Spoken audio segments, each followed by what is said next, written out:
Hello friends, welcome to JK சமையல். இன்றைக்கி நாம் அச்சு முறுக்கு எப்படி செய்யலான்றதை பற்றி இந்த வீடியோவில் பார்க்கலாம்.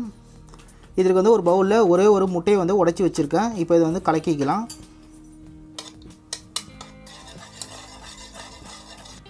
இப்போ இது கூட வந்து 100 கிராம் சுகரை வந்து மிக்சியில் சேர்த்து நல்லா பவுட்ரு பண்ணி வச்சுருக்கேன். இது 100 கிராம் பவுட்ரு சுகர். இப்போ முட்டை கூட சேர்த்து நல்லா கலக்கிக்குங்க.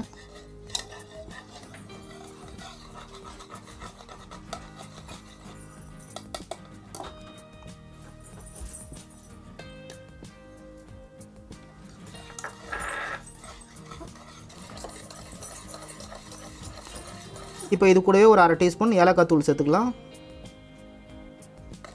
இப்போ இதே நல்லா கலந்துருங்க. இப்போ இதில் நம்ம அரிசி மாவு வந்து 1 கப்பு நான் சேர்த்துக்கிறேன். அதாவது அரிசி மாவு அளவுன்னு பார்த்திங்கன்னா 150 கிராம். இப்போ அரிசி மாவும் சேர்த்து நல்லா கலந்து எடுத்துருங்க. இப்போ கரைக்கிறதுக்கு வந்து நம்ம இதை வந்து தேங்காய் பால் சேர்த்துக்கலாம். இது வந்து அரை மூடி தேங்காவில் எடுத்த தேங்காய் பால்.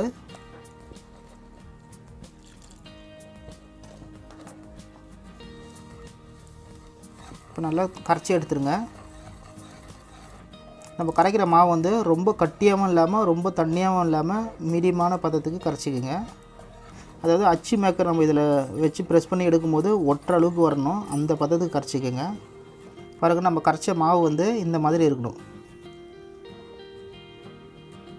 இப்போ அச்சு முறுக்கு செய்கிறதுக்கு பேனில் ஆயில் நல்லா ஹீட் பண்ணி வச்சுருக்கோம். அந்த ஆயிலே வந்து அச்சு முறுக்கு மேக்கரையும் வந்து ஒரு 30 செகண்ட் ஹீட் பண்ணிவிடுங்க. கொதிக்கிற ஆயிலே ஹீட் பண்ணிவிடுங்க. நல்லா சூடாக இருக்கும்போது நம்ம மாவில் டிப் பண்ணி போட்டால் தான் வந்து நம்மளுக்கு அச்சு முறுக்கு வந்து நல்லா ஷேப்பாக வரும். இப்போ அப்படியே மாவில்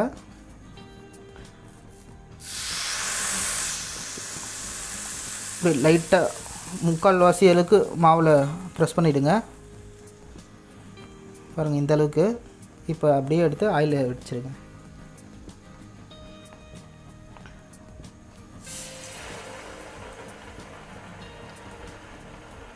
இப்போ ஸ்டவ் வந்து மீடியம் ஃப்ளேம்லேயே வச்சுக்கோங்க.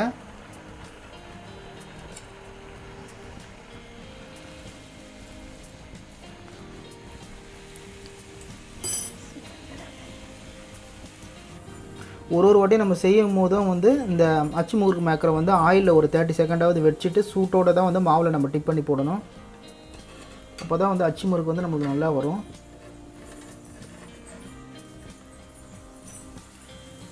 இப்போ வந்து இந்த கலருக்கு வந்தாலும் போதும், எடுத்துருங்க.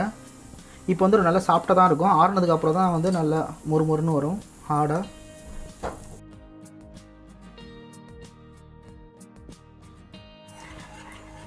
அவ்வளோதாங்க, சுவையான அச்சு முறுக்கு ரெடி ஆகிடுச்சு. இதே மாதிரி நீங்களும் ட்ரை பண்ணுங்கள். இதில் முக்கியமான விஷயம் என்னென்னா, ஒரு வாட்டியும் வந்து ஆயிலில் ஒரு 30 செகண்டாவது சூடு பண்ணதுக்கப்புறம் தான் வந்து மாவில் தொட்டு நம்ம ஆயிலில் சேர்க்கணும்.